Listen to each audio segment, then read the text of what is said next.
Hey y'all, I'm back. It's Friday night. I'm in the kitchen. This is sort of a little bit off, but y'all, I'm gonna do it anyway.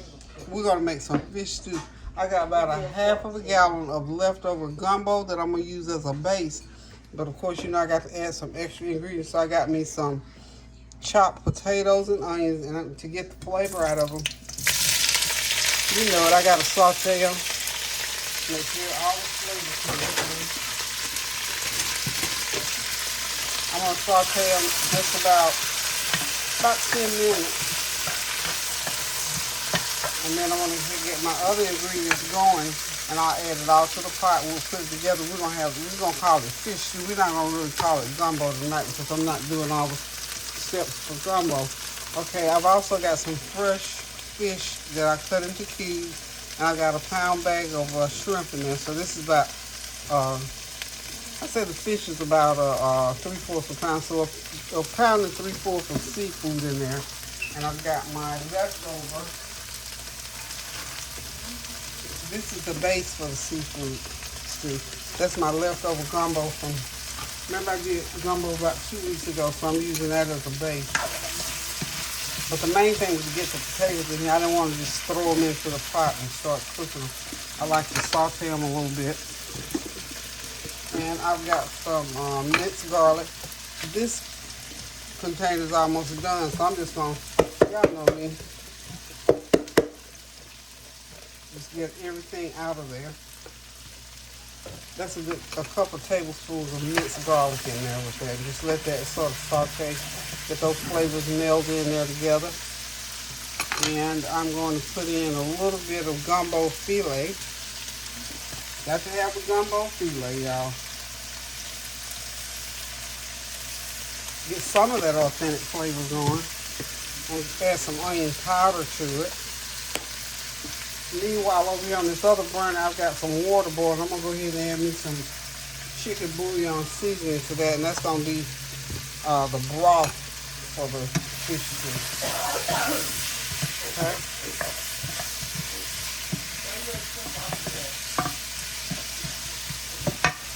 Alrighty, like I said, we're gonna let that cook for maybe about 10 minutes is all we need to get the flavors full, because when I put it in the pot and let everything boil, it'll finish cooking in the pot. And I'm gonna put in there a little bit of curry, about a half a teaspoon of curry on there. All the flavor that we can get going. None of this has salt content to it, by the way, so I add my salt content whenever I put in my chicken bouillon seasoning. Okay. Let's see what else we're going to do right here. Okay. Ooh, I can eat some of these potatoes just like they are. I mean, this is how you fry potatoes. If you want to do fried potatoes, same process. But we're going to use these fried potatoes and not doing this stew. Okay.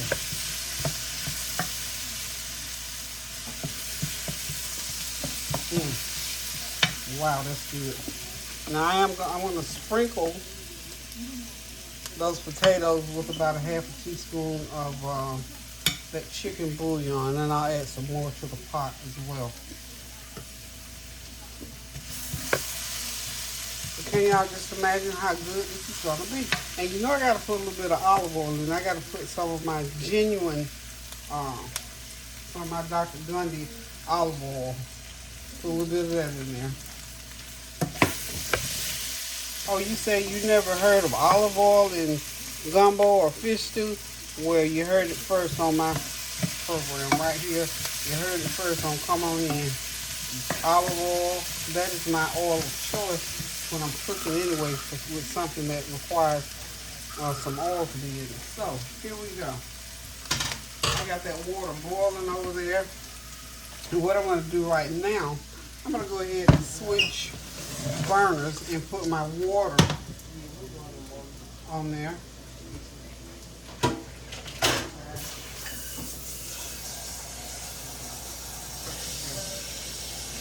I'm coming. So there we got the water boiling there. And what I'm going to go ahead and do now is put the potatoes in. Then I got my shrimp and my fish that I want to be putting in that same pan. I'm gonna let it saute a little bit before I actually put it into the pot, okay? So let's go. We got potatoes. Y'all stay with me now.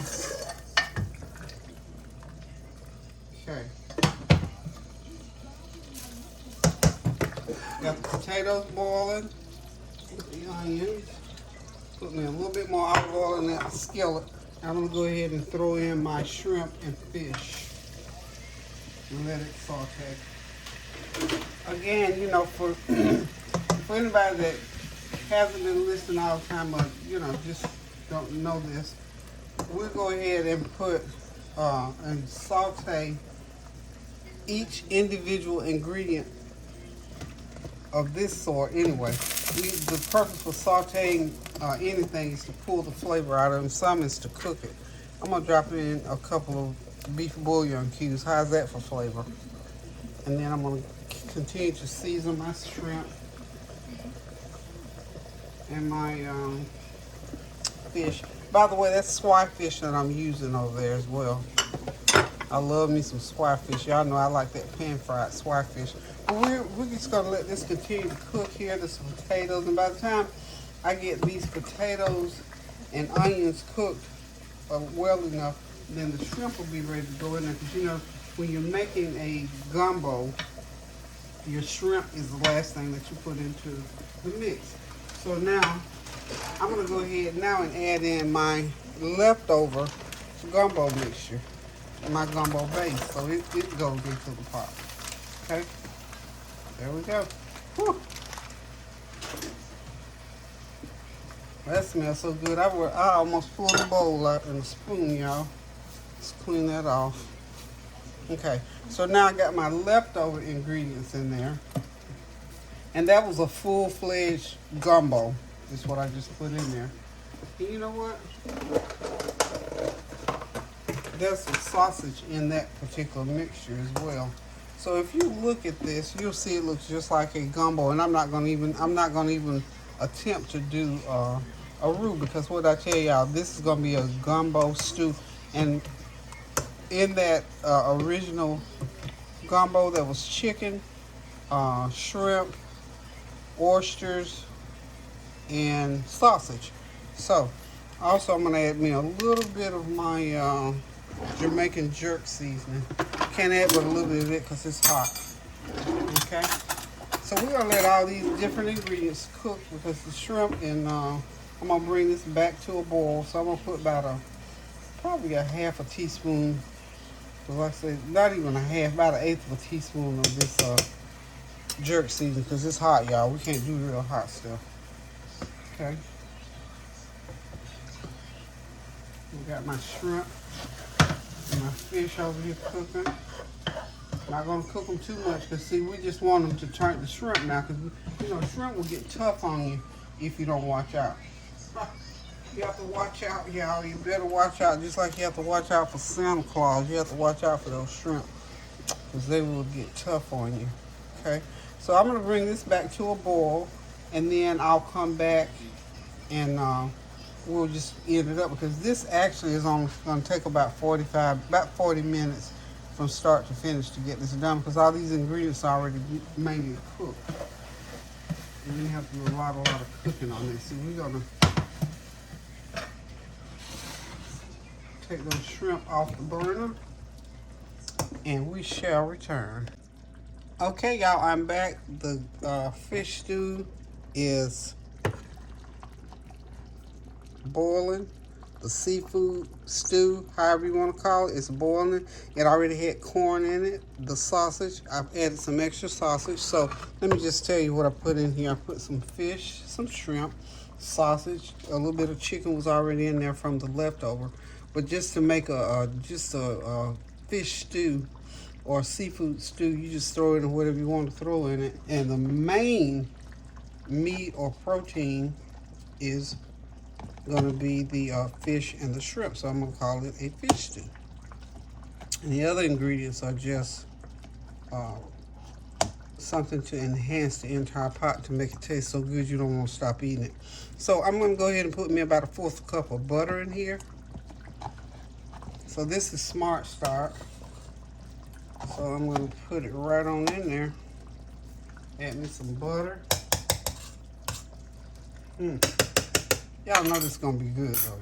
You do realize how good this is going to be. So the seasons okay, let me give you all the ingredients. Of course, this is my leftover gumbo base, but you don't have to have that if you just want to make the seafood stew.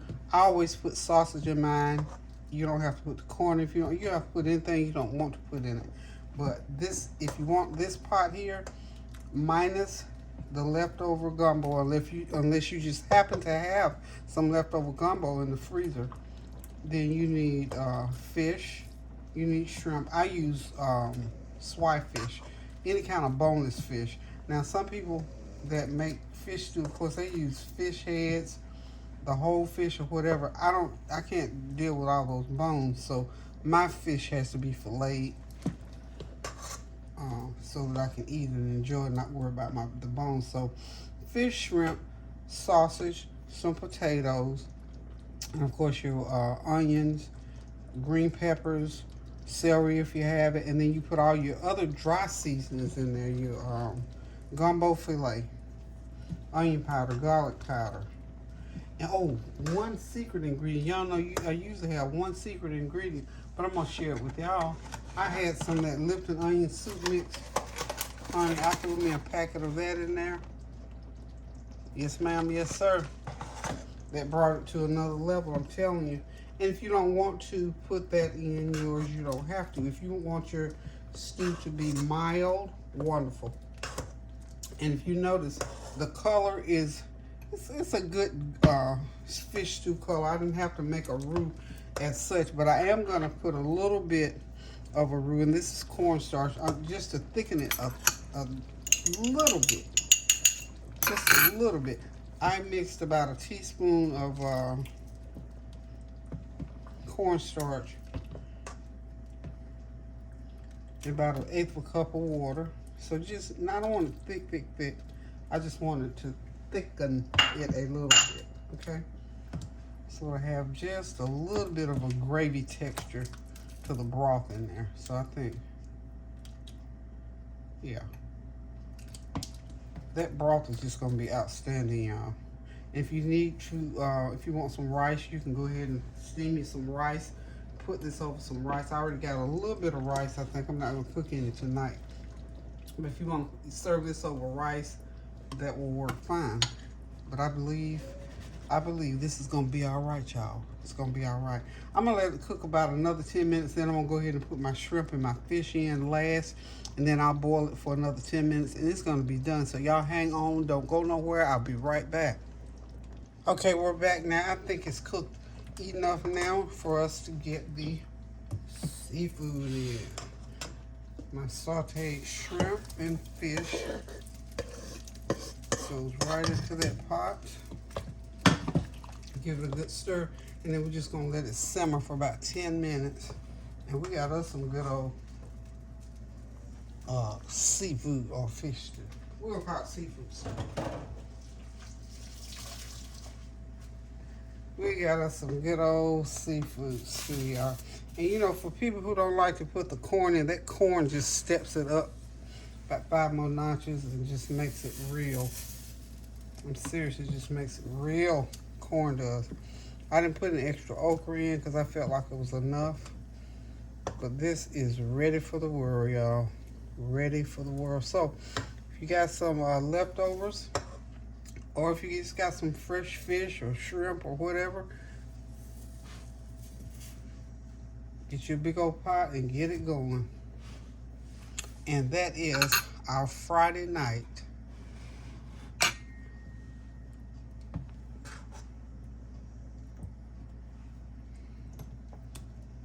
seafood